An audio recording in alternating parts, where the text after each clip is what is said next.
by night. And it was told David what Rizpah, the daughter of Ai, the concubine of Saul, had done. And David went and took the bones of Saul and the bones of Jonathan his son from the men of Jabesh Gilead, which had stolen them from the street of Bethshem, where the Philistines had hanged them when the Philistines had slain Saul in Gilboa. And verse 13, and he brought up from thence the bones of Saul and the bones of Jonathan his son, and they gathered the bones of them that were hanged. And the bones of Saul and Jonathan his son buried they in the country of Benjamin in Zelah, in the sepulchre of Kish his father. And they performed all that the king commanded, and after that God was entreated for the land. I want to take for a topic on today, especially to my sisters, because this is where I was supposed to come. So a sister look at another sister and say, stand strong. Stand strong. For me. For me. Come on. Okay. I need you to look at a sister on the other side and say, I know it might be hard. I know it might be hard. I know it might be difficult. I know it might be difficult. But I need you to stand strong. Stand strong. For me. For me. Okay. Come on. Okay. You may have your seat in the presence of God. I know right now y'all trying to figure it out, trying to figure out how all that's going to come into play. Here it is in the text. We're talking about a woman of God that a lot of you probably may have never heard of. But I'm going to tell you something. This woman of God blessed me. In the Bible, there are over 500, maybe 556 women that are in the Bible. 93 of them are named. The rest are unnamed or they are mentioned. And out of all of the women in the Bible, I like to categorize a certain group as bad girls. Come on. And these bad girls, what I mean by bad girls, they not bad in the negative sense, but they bad in the spirit realm. And so I would like to categorize Rizpah in my top 10, my personal top 10. Why? Because when I look at the story of what Rizpah went through, she had an arduous task that she had to endure. She went through a difficult situation. And in spite of what she went through, she still stood. And it wasn't even for her, but she did it for somebody else. So when you look at the text, Rizpah, now her sons have been taken and they were hung, not for something that they did, but they were hung because of the sins of their father. Now, how many of you would have given up your sons that you have birthed, your sons that you have nurtured, your sons to hang, to be hung, not for something that they did wrong, but for something that somebody else did? I know we always talk about it from the aspect of Jesus Christ.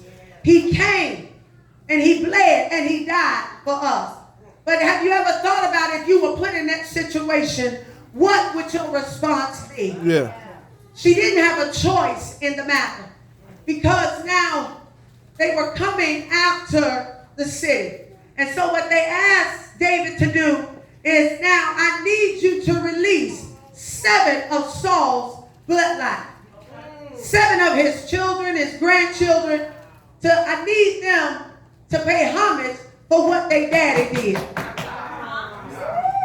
Okay, let me tap into where we are right here. Some of y'all are going through some things in your own personal lives, not because of something you did, but because of something that your forefathers have done. And what you now are suffering is what we call the sin of iniquity.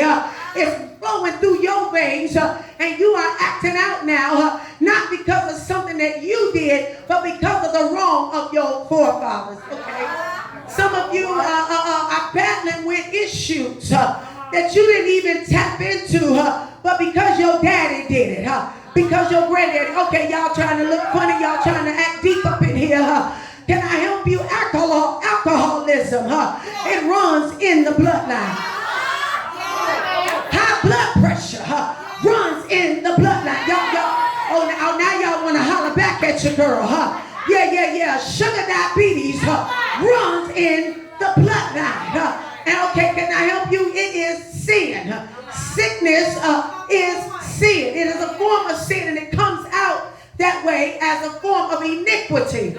So look at the neighbor and say, you mean to tell me I'm battling stuff, not because of something I did, but because of something that my mama did, something that, y'all don't want to talk to nobody on today, but I need you to tap them on the shoulder, and say, now because I know why, I'm about to get rid of this mess. I'm about to get rid of it. Oh, come on, so I need somebody to yell, now that I know why, I'm battling with what I'm battling with, I'm going to repent, not because I did wrong, but simply because I got to get free.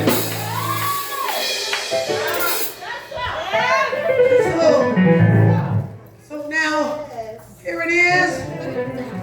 These boys were hung because of something that their father did.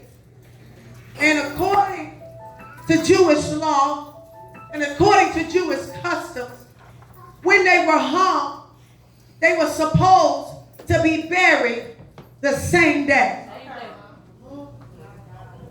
According to law, according to Jewish customs, when you hung someone after they died, you had to bury them the same day. But now, because of this particular situation, these boys, these 7 men that were hung, were left out there and could not be buried simply because of the severity of the sin. They had to be left out there.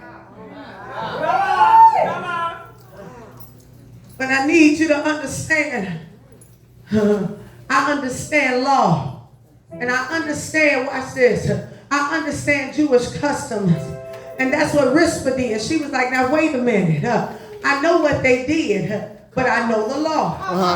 And so what she does now, when you look at verse 10, it says, and Rispa, the daughter of Ai, she took sackcloth and spread it for her upon the rock.